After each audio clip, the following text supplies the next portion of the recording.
Welcome to Internext Global On Demand. Please enjoy the session at your own pace.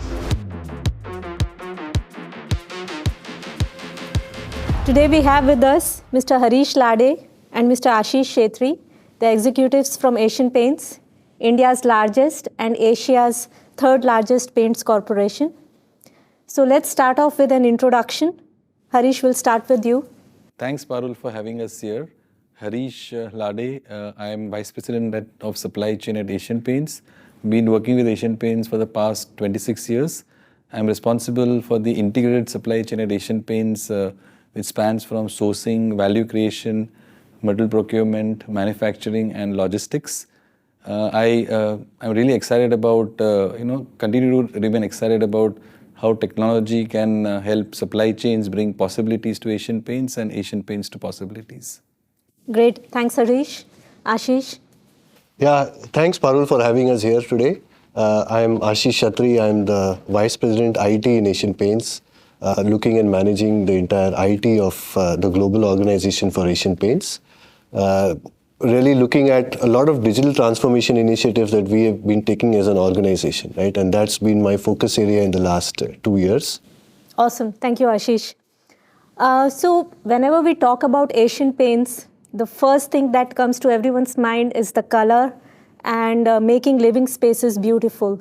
So Harish, would you like to tell us something about color and some interesting story about how customer needs impacted introduction of a new product or a service? So I think when I look at Asian Paints history, I think even from the genesis, it was always a very customer-centric organization where even the founders really put the customer needs at the center of their existence and how we launch products. So there are n number of stories there where some of the small packs which Asian Paints introduced, right? So probably just after India's independence, paint would only be sold in 20-liter drums. But given how Indians really love colors and there are so many festivals about color, there is one interesting story which all of us get to hear is about how some of the farmers in the spring season, when the harvest season happens, they really decorate the horns of the bulls. So this actually happens in the state of Maharashtra. And typically they need maybe 50 ml of paint. So some of these insights prompted the company to really launch small packs way back in the 50s. More recently, a lot of it is about really understanding what the customer wants. At the end of the day, a customer wants a kind of a decorative and a beautiful home. So the product is not paint, but really is about offering a painted surface as a product. So more recently, in the early 2000s, we ventured into offering India's first ever painting as a service offering, where you could dial a toll-free number and the Asian Paints team would guide you through the entire color selection and the execution process. Nice, very interesting. If I may just add something, Parul, to that, I think Harish touched upon how we are consumer-centric and looking at products, and something which we did very recently, right? And it was also a lot to do with the Indian context, right? When we launched exterior paints, we are the leaders in the exterior paints, in India, and we great products there, but in the Indian context, pigeon droppings was a big problem. Right. And we really worked very closely. A simple solution would be you repaint it. It's good revenue for us. But we really looked at how we could have paint which does not have the stains of pigeon droppings on exterior surfaces. So we really worked on that, and I thought that's a great example of us being really customer-centric and looking at solutions which are real life. And really, Indian context, it was very relevant. Some of this also kind of brings in some of the technological capabilities of our teams, where really they engineer a solution which kind of gives this stain-resistant property into the paint, right? So some of those products marry the customer insight with bringing in some of the technological innovation in the products. Thank you so much. These are very interesting anecdotes. Building on to this, Asian Paints always comes across as a brand with customer focus. How did you achieve this, and how did supply chain play a role in this journey? So actually, supply chain was the key, I would say, pivot on which way back in 1942 when four friends got together. This was the pre-independence era of Asian Paints. They got together to really take on some of the then large multinationals which were present in India. And for them, the only way they could take on such a large existing set of global players was to connect more closer to the customers. Now, customers in this case being the painters or the dealers. So they really disrupted the supply chain model, where they said we will directly go to the local hardware store in, let's say, maybe a tier 2 town. So the model was to really bypass the wholesaler and directly reach to the dealer, which really put the whole business proposition in a very different way, and that put supply chain efficiency at the center of whatever they kind of wanted to do. Because really serving in thousands of towns to very small retailers meant that you really needed to have both a demand forecasting process as well as a logistics system which would kind of enable a good service level across a very large basket of products. So that was the thought process way back, to kind of do a direct to store delivery, and that model kind of built over the years, where as we added more factories and we launched new products, the whole technologically enabled supply chain really allowed us to get the efficiencies both in terms of a very I would say optimized working capital, not only for the company but even for the small store owners. So just imagine that if you're able to deliver a product twice a day, let's say in a metro city like Mumbai or Delhi, then the inventory at the store can be really very, very optimized and very low, which means the store owners can really turn their inventory multiple times and their working capital as a result is very, very optimized, which leads to a better profitability. But that puts a tremendous pressure on the supply chain organization, where now we have to ensure that our inventory levels are right, our demand forecasting is accurate, the production systems are in place. So that was the kind of supply chain which allowed Asian Paints to really be a market leader way back in the 70s, and the market leadership continues even now as kind of we build on the India growth story. Thank you, Harish. Yeah, that's a very extensive supply chain that you mentioned, with so many dealers, 50,000 dealers, and keeping optimum inventory. That's really the role of supply chain. So thank you for that. My next question is for you, Ashish. So digitization and analytics is the core of Asian Paints' vision. How did your team, along with O9 platform, play a role in this journey? So we partnered very early with O9 in our digitization journey way back in 2015. While we had very good forecasting engines, the real partnership was towards creating a good S&OP planning engine, right? Really getting market intelligence back into the forecasting engine was something that we really worked on. We have a lot of salesmen on the field. How do you really get or empower them with information tools so that they can relate back to the organization? I think that was the first real example of us making digitization really mainstream. Right? We had about 600, 700 people on the field interacting with the retailers, which Harish just spoke about, and getting information of what's happening on the counter and trying to see how that information really comes back into our forecasting engine. So I think those were the early days of digitization and getting that power, and that's where we really partnered with O9, and it was a lot of people on ground which really enabled us and also taught us processes of how to get this information back into our forecasting engine. So that was a very early partnership. It has grown since then, the initiatives that we have done in the last 1 or 2 years. Right.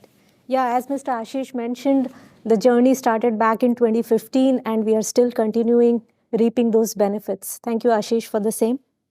Harish, maybe you can talk a little bit about the control tower implementation that we did last year.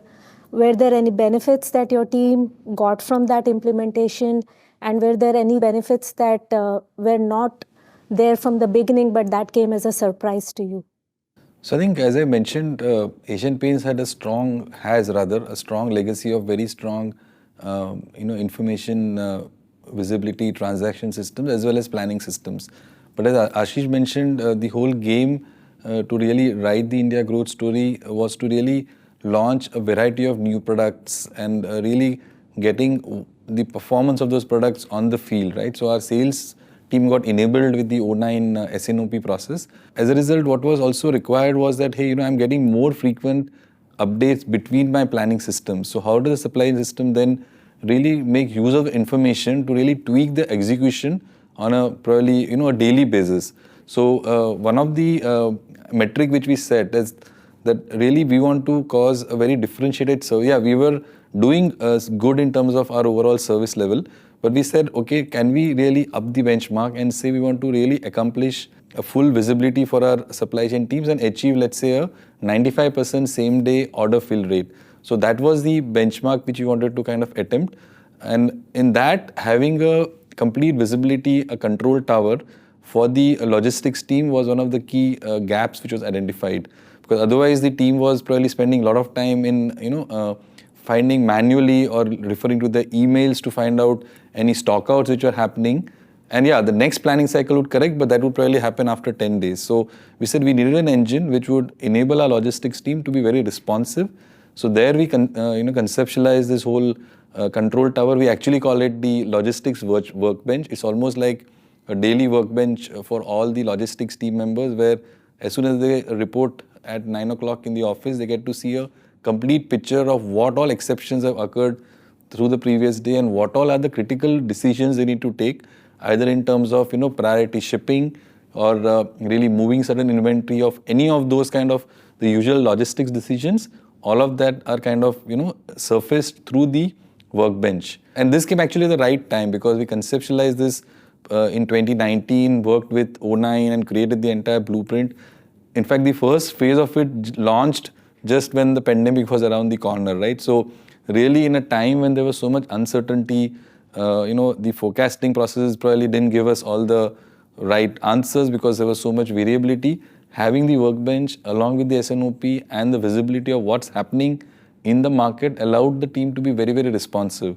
So that made the supply chain really agile, responsive to really tide over some of the, the post-pandemic vagaries and the volatility which the entire world went through. And over the last 1 year, when the system is kind of stabilized, we have brought in more and more, I would say, algorithmic, autonomous prioritization logics, which we built along with the O9 team. So the decisions which are taken by the logistics team already are kind of processed by the engine a priori. They obviously validate it, and then it feeds into our execution engine for, the truck building or shipments and so on and so forth. So that's what the workbench kind of allowed our team to move the same day order fill rate and we're happy to share the last month we actually achieved a 98.5% OFR, same day OFR for all our SKUs sold in the decorative paint business. That's quite interesting to achieve 98.5% OFR. So to build up on this question, Ashish, I'm sure a lot of data, analytics and planning must have gone into the control tower engine. Were there any challenges that you and your team encountered during this journey of implementing control tower? Oh, there were many. I think to start with, I think as Harish mentioned, the bar was already very high, right? We were already at good service levels. You're known in the market for the service that you deliver. You mentioned 2 times a day in some market cities. But really upping that level was the real challenge to the team, right? And so operationally, when we really got on to building the solution, it was about the skill sets, being able to understand the technology behind it, looking at data flows from our ERP system, ensure that you have data available at the right time before the planner really comes in the morning, and they are ready for the solutioning that is available to them. So ensuring the integration with our with the ERP system, ensuring that the data flows are in place. Obviously refining the algorithms, right? Ensuring that we have skill sets available, not only in supply chain but also in IT, working closely with O9 to deliver that solution, right? I think when you have people from backgrounds from supply chain, from O9 as well as IT, I think bringing that team cohesively together to work towards a common goal, I think was the real challenge over there. And there were a lot of learnings along the way, and I'm sure we are using it as we go along. Thank you for that. My next question is for probably both of you. One of the things that both your teams are passionate about is to do real-time demand scenarios, different what-if scenarios, get the picture from the supply team as quickly as possible and present those scenarios to the management. So post-pandemic, has anything changed, and how has this impacted Asian Paints business? So Harish, we'll start with you first. So I think in pandemic and all supply chains experienced, the VUCA, which they had never experienced before. And I think one thing which we had to, there was one thing which was very clear was to really be in communication with the entire sales team and, the entire integrated supply chain planning team. But what that also, meant, and we built some of those what-ifs in our workbenches. So we have two workbenches. One which is a logistics workbench, which looks at the, the fulfillment side, and there is also a purchase workbench, which really looks at, how my, procurement scenarios are evolving. Now, if you really look at how paint is made, there are a lot of alternate routes and materials which can be used to get the same quality product out there, and those decisions are taken in our planning engine. But as the execution happens, and in the pandemic we really had a lot of force majors, all the defined lead times were always under question. You could never with certainty say that, hey, if the lead time is 7 days, you would actually get that material in that time, right? And so the team had to then work with a lot of scenarios that if this raw material is rationed, what's the best way to fulfill my requirement, right? So some of those what-ifs on the entire material procurement really were baked into some of the systems. Yeah, earlier you would do all of that using Excel, which would probably give you answers, but you would really lose precious time. You would never be sure that the repeatability of that solution or the optimality of the solution is there. So some of those what-ifs on the procurement side really helped us navigate some of these, rationing of raw materials or availability being, delayed and switching it to an alternate, or taking those calls that, to achieve this service level is okay to, let's say, go on maybe a higher cost RM in a short period, but at least get the fulfillment out. So a lot of those what-ifs were built, and this workbench is, unlike a classical planning engine, gives that kind of a, the best analogy is like a clay mold where you can, do some model, dismantle it, and then quickly rebuild those models, right? So some of those capabilities were used by the team during this entire, extreme volatility as a period. And what we then did was that, okay, there are certain patterns of those decisions which the team used to take. So we said, okay, can we code some of them as an algorithm? Yeah, that's a work in progress, although the vision is to kind of build an autonomous engine which really, learns from what the, planner as a human would take a decision, but there's a pattern to it. So can that be codified so that when the next planner comes, the knowledge kind of flows in? So I think that's the direction which we want to kind of really take our workbench journey into. That's nice. A lot of people ask me this question about what if scenarios, and you have explained it very well, that how you are using that in the context of Asian Paints. Ashish, maybe you can add to the part where in '09 we have brought different teams together, sales, finance, supply chain. So what benefits, if at all, did you get from that collaboration, and if there were any challenges on top of that? Yeah, so even before '09 came in, we did have a way to collaborate. I think, putting in a platform, clearly demarcated the accountability of people. I think that was one big difference, which we actually didn't realize, when we were even conceptualizing a platform over there. So we introduced, a concept called forecast value add, right? So, while you are in the entire chain of integrated business planning, ensuring that there are different versions, and you don't have different versions, and you have one version is important. We all knew that. But how does the analysis happen of the forecast as you go along, so that each person is accountable for the input that the person is giving into the forecast, right? So while the algorithms churn out a number, right, the humans will really put in the element of their own understanding of the market into it. So really trying to figure out at each stage the accountability towards that, I think, was one big learning for all of us, right? It was something that we didn't really think about. Obviously, exposing this to the to the entire team, right? Whether it's the finance team, the production team, and giving that visibility of the of the integrated planning system over there was something that really helped us along in that journey. Great, great. So obviously, in last few years, we have seen pandemic impacting business. Next, we saw a global crisis because of European war. So do you guys think that it has impacted Asian Paints business as well? And where do you see this going? Harish, will start with you. No, I think one thing which has become certain is that the so-called black swan events have become more regular, right? So I mean, every day you kind of just wonder that what's the next news which can disrupt. And I think and on a lighter side, our supply chain team also jokes that even some of the ecosystem wants this to happen because that can be a way to renegotiate the contracts. But coming to the actual core of it, yeah, I think it's bound to happen, right? Today the supply chains are very interconnected, and at least our supply chain is linked in multiple geographies to a lot of upstream chemical supply chains. So we also kind of have almost 50% of our raw materials which are imported, and it's not dependent on one geography. So it's not that we source things only from let's say China or any one such geo, but it's spread across. So obviously those events keep on affecting the supply chain. So what actually the team has come to terms with is that is to really, as we discussed before, right, to really build in some of those what ifs and alternate options into the game.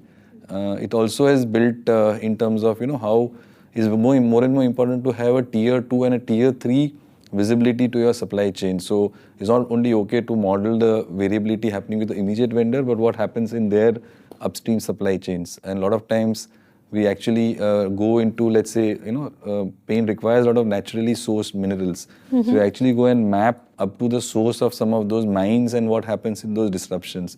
So yeah, the idea is that today the team does it, but the idea is that how can we build it more and more systematic? How can we really get those feeds and allow the team to then create those early warnings. So those are the ways in which we are trying to deal with this situation.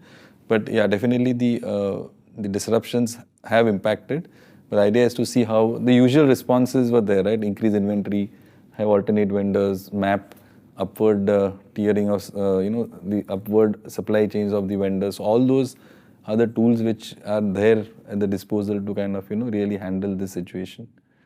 Yeah, I guess our audience can very well relate to the any multinational company for that matter will very well relate to what you just mentioned about the disruption happening at the world level, and how you explained that your supply chain all the way up to the vendors and getting the raw materials from the suppliers globally, how it is impacting. Our audience can very well appreciate that. I think it's about the tier 2, tier 3 consequences which are, so how would we don't source anything from Ukraine, but the Ukraine war will affect, let's say, the shipping lines movement. So one fact we discovered is that actually Ukraine is the biggest port where all the cruise transit, the shipping line cruise, the merchant navy guys, right? So when that got disrupted, all that ecosystem got disrupted. Now, if you're not sourcing anything from Ukraine, the whole thing has to, readjust, and that will take time, right? So such dependent consequences are really increasing in the ecosystem nowadays. Absolutely, absolutely.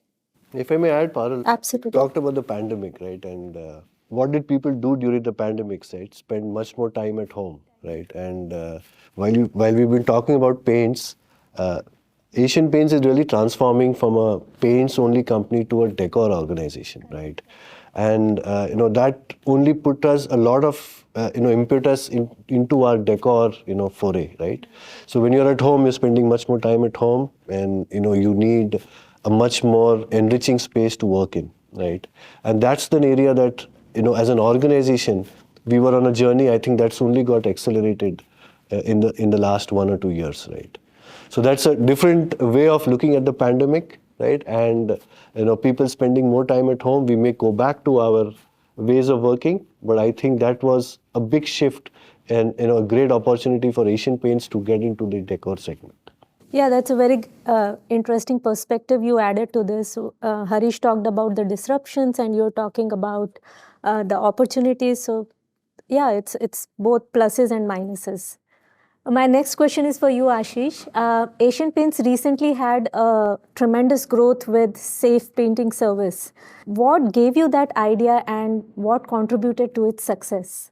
Actually, we've been running as Harish mentioned right in the beginning, we've been running a painting service for a consumer for many years now, maybe about 14, 15 years. It was a great way to get into people's homes, understand their lifestyles, understand how the product really performs over a period of time.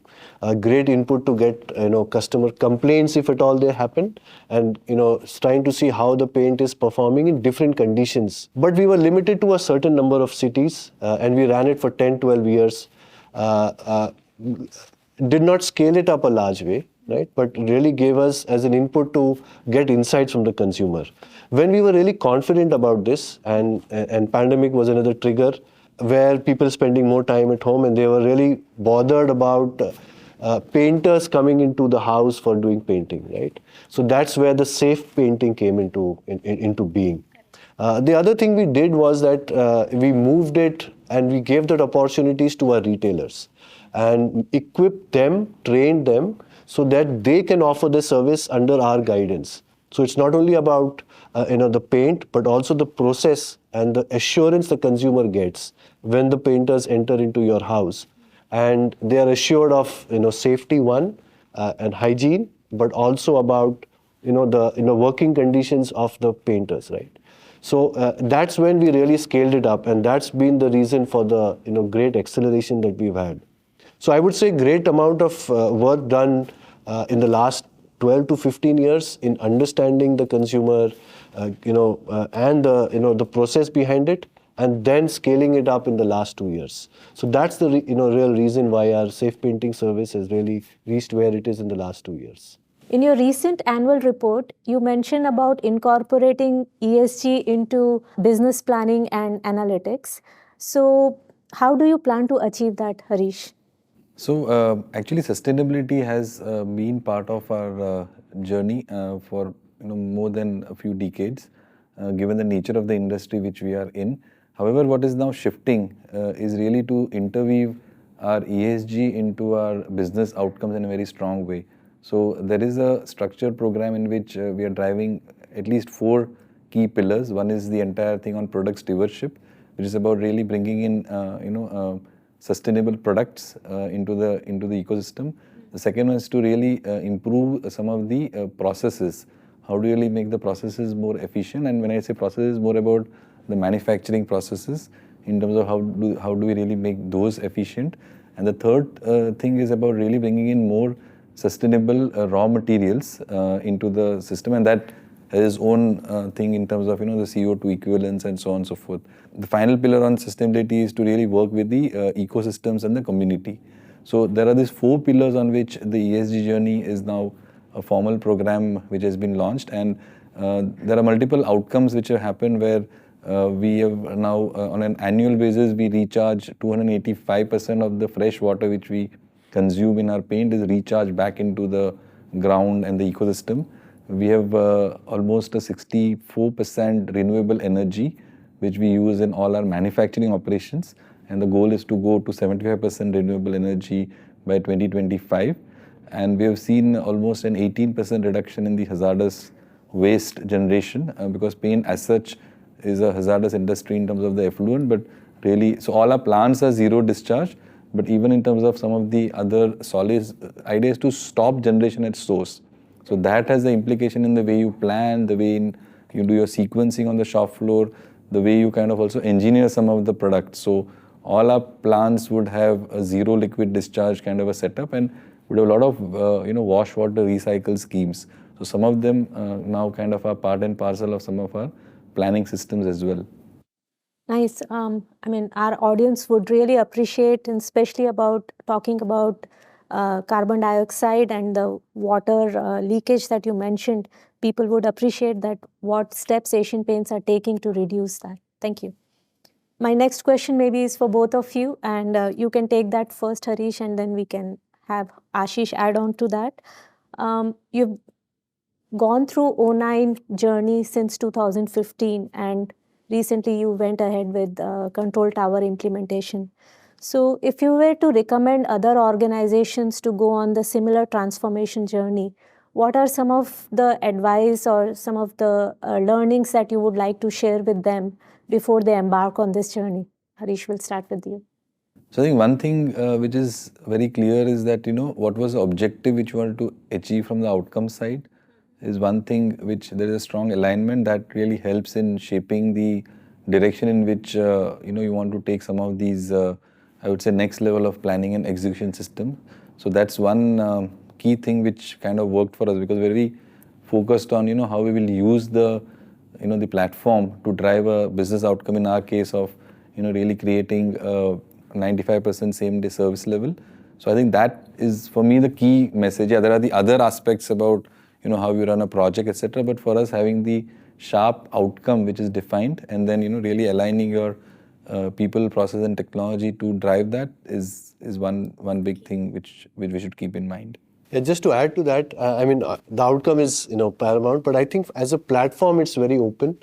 It has got a lot of hooks by which you can enable your own algorithms to be built into it, right? So I think that's the real power of the platform, and getting the skill sets to ensure that people within the organization, as well in both arms, in IT as well as supply chain, understand that power and what really will get them to the outcome. I think is a advice I would give to anybody who's adopting it right now.